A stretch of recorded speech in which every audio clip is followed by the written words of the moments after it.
Hi, everyone. Thank you so much for tuning into this week's episode of the PETHS Alumni Network podcast. I'm your host, Nathan, and today we have a special video. I'm joined by my longtime friend, Mr. Aaran Suthakar. Now, before we jump into the podcast, please leave a like and subscribe to the channel. It's greatly appreciated. And without any further ado, let's hop right into the podcast. To give a little bit of a background, Aaran is now studying a dual degree at Laurier and Waterloo in math and business administration. He has had internships in insurance and Ontario Teachers Pensions Plan, and now he's here to join us. So to give a little bit of background, I've known Aaran since our days at Castlemark, probably. I would say like grade 3 or 4, probably. Yeah, we were like playing soccer in the yard, anything. Anyways, the one word I would use to describe you is probably like driven. I think like from a young age, you've always like known what you wanted for the most part. And I remember like, I would say you're also like a visionary, like you had big ideas, like going back, I remember us talking about this. And so like my first question is like, when did you really know like what you wanted to pursue? Um, I think I had a better idea of what I wanted to do near the end of high school. Going into grade 9 and grade 10, I was pretty much dead set on pursuing a career within medicine. But then I looked at the stats and the numbers of students that are getting into medical school, the opportunity costs of, not working and being in school for, your entire 20s. And then I also looked at my skill set. Growing up, I'd always been strong at math, and then that sort of led me to change directions into pursuing, an undergrad within math and business. I thought, pursuing an undergrad within STEM generally has been pretty favorable in the industry. It teaches you great problem solving skills, great numerical skills, and I thought that complementing that with a business degree would definitely open up my options. Mm-hmm. Great. So that would you say that you had like a little bit of pressure to go into medicine? Like, did your like parents, for example, like kind of force you a certain way, or like how was that decision making? I wouldn't say there was pressure. It was just something that, they wanted for me. Obviously, as any parent would, they just want the best for their kids. And medicine is, a Mm-hmm. very prestigious Yeah. path. So it's something that they were interested in. Mm-hmm. But I think they were pretty open to me doing whatever I wanted. I Mm-hmm. sat down with them, explained to them, my interests lie here. I think there's better opportunities here, and Mm-hmm. I think it'd be a better use of my time and my skill set. And Mm-hmm. they were happy with it, and I'm happy I've made that decision, Nice, back nice. then. Yeah.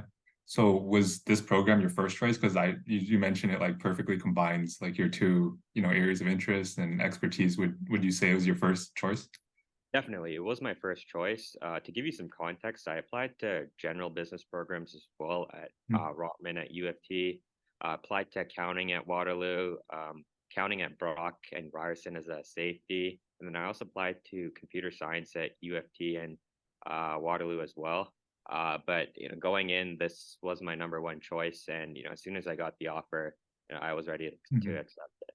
How was the, application process for you? I know, sometimes it can be stressful. How was it for you?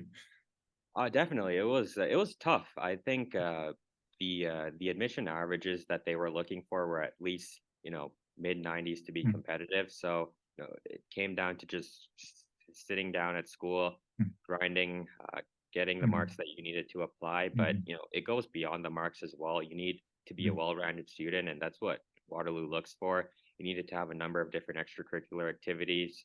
So I was active at school and outside of school, and team sports, student organizations, and other clubs. I Mm-hmm. think you also have to participate in their math contests. So even if you don't perform well, Yes. I didn't really perform that well either. But just getting your name in there Mm-hmm. is what they were looking for, and then just showing that you're willing to work hard. You're well rounded, and that you're a good student goes a long way. And if you're able to show that in your supplementary applications, I'm sure you'd be Mm-hmm. a worthy candidate. What grade did you have to write the math exam in? They start in grade 9. I've Wow. written every single one, but Mm-hmm. I think the ones in grade 12 are the most important ones that you Yeah. should be. So do you write those like before the application? Because the applications are due in January, right? So do you write it when do you write those? They happen during the school year, and Mm-hmm. they're all connected to your name. So the Right. school Waterloo will see your results when you do get to grade 12 and apply. Mm-hmm. But I don't think you should be worried about the Yeah. timeline of those tests and when your supplementary Mm-hmm. applications due. Just as long as you sign up through our Yeah. high school and Mm-hmm. get something on the paper, I think Yeah. that's more important. What advice would you have, like, if you could tell your grade 12 self right now, what would you tell yourself about this kind of thing? I think, now that I'm, almost at the end of my undergrad, I've learned a lot throughout my 4 years Mhm. here. It's been a lot of hard work. Once you get to university, you realize there's, a ton of other smarter kids in each of your classes. You really got to put in the work. And I think as far as jobs go, because that is, something that I was keen on looking into and doing research on. Just applying and meeting the description of any sort of job that you're interested in is not enough. You need Mhm. to have set list of soft skills to also show that you're qualified for the role. Networking is also extremely important. If anything, that's what helps you get in the door. Mhm. There's been several cases where students who have near perfect GPAs, they're scholars in any sort of regard, but they don't get looked at compared to students who actually take the time to meet with team members at different companies that they are interested in. And I think networking is important to help get your foot in the door. But once you're there, you really need to show that you have good communication skills. So if you're interested in consulting, for example, make sure you understand that case format and how to solve or present your solution to a case. If you're interested in CS, make sure you're getting those projects done. Being able to code under a time limit is really important. So there's a lot of other soft skills that you need to take into account. You should also show that you're active and a leader around campus. And I think having these skills along with the grades and your work experience is really important. And I think many students may get disappointed that they might not get the job that they want right Mhm. away. You're in your 20s right now, early 20s, got a long career ahead of Mhm. you. So if anything, rejections are normal. And if you don't get Mhm. what you want, there's plenty of time to Mhm. move and pivot and use the skills that you do gain at other jobs to then transfer over to roles that you are more interested in. So I would say, don't be afraid of rejection. Take it as a learning step Mhm. and be a well-rounded candidate. Those would Mhm. be my two key takeaways that I have for students right now. Yeah, I think that's great. I think, rejection unfortunately is, a fact of life, no matter what field you're in. And Exactly. yeah, I think this kind of leads well into our next segment, talking about, your jobs, because you've obviously accomplished a lot. First at economical insurance, is that correct? Yeah, and then at OTPP, Ontario Teachers Pension Plan, and then now you mentioned your next one at BMO, right? Um, how did you kind of decide to follow more of like a finance route compared to, for example, like consulting? The thing is with finance, I was always interested in a technical or Mhm. quantitative role, so I considered areas such as trading and quantitative finance. Thought it would Mhm. be a great way to supplement my mathematical background as well as some of the CS that I've learned as well through at Waterloo. Mhm. So that area or that realm has always been my target. Mhm. And in terms of the co-ops that I've landed in the past, they were just, I guess, stepping stones or building blocks to get to where I wanted. Obviously, it's very difficult to land a a sexy trading job Mhm. right in first Yeah. year Mhm. with very little on your resume. So Mhm. I was ready to take whatever job I could get. And at Economical, I was on their corporate finance team. I Mhm. was supporting their capital management, corporate development, and investor relations team. To give you some context, I was working on a number of different projects as they Mhm. prepared to go public at the end of 2021. So that was a great way to get some sort of public markets work experience on my resume. Then that helped me land my position at Teachers on their finance due diligence and Mhm. advisory team. Again, I was working with different asset managers, ensuring that they have proper services in place to handle teachers' capital, Mhm. because obviously you're investing the pensions of teachers in Ontario, so you want to make sure that they have proper controls that are in Mhm. place. So it was essentially just on the advisory team there. And then that I've used that as well as some networking, some Mhm. more, I guess, just building out my resume and padding Mhm. up my resume to help pivot my move to sales and trading now. Mhm. What's been kind of like some memorable experiences for you, either positive or negative? In terms of recruitment or Just any, like, yeah, either recruitment or on the job, if you're allowed to say. Sure. So in Yeah. terms of recruitment, I think some negative experiences that I've had would be, obviously we touched on rejection earlier, but uh, getting out there and doing coffee chats. I've had, several coffee chats that were extremely awkward or that didn't go as well as I expected it to. So I Mhm. think taking those as a learning experience and figuring out what went wrong so that you won't make the same mistakes moving forward was, a key learning lesson for me. Mhm. And then in terms of a positive aspect, I think the network that you build at each of your previous internships is huge. You never know, your boss or a potential manager down the line could give you a recommendation to, a friend that works at a company that you're looking to Mhm. intern at later down the road. So I think being once you are in the workplace, just talking to as many people as possible, making sure that people know your name is really Mhm. important. Understanding where they come from, their background, and helping out in any way that you can is key. After all, you're there as an intern for 4 months or so, Mhm. and you're there to provide cheap labor. So Yeah. get as much, Yeah. hoping that doesn't sound wrong, but yeah, Yeah. get as much Mhm. as you can done. Help the company in any sort of way that you can, Mhm. where you can, add some sort of value to the Yeah. organization. That's important. Yeah. As an intern, you're probably a lot more technologically literate Mhm. compared to many of the 60, 70-year-old people that you're working with.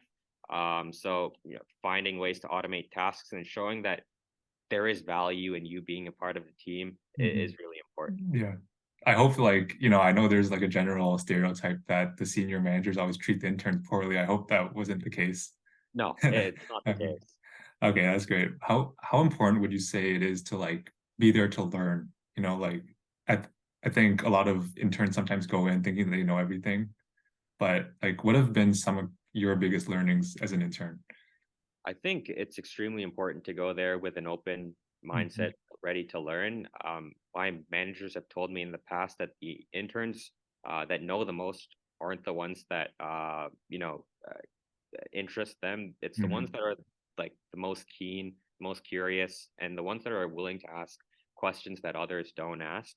Mhm. So I think going in with an open mindset is important because you want to show that you're interested in the job, Mhm. and show that you are, curious and you have the intellect to be able to complete the tasks that Mhm. you are given. So I think going in with that mindset is extremely important, and it's great that Mhm. going in some of the tasks that you might be given, but I think there are obviously ways each organization might do something differently, even if Mhm. it's a small detail. So you should just go in with an open mindset and find some sort of way to leverage what you've learned into your next step, Mhm. afterwards. Yeah, great. Moving on to your like next job at BMO. I know you're a pretty competitive guy, and they say, sales and trading is usually a little bit competitive. Are you like looking forward to that aspect? Like, how did you know that you wanted to make the switch to sales and trading?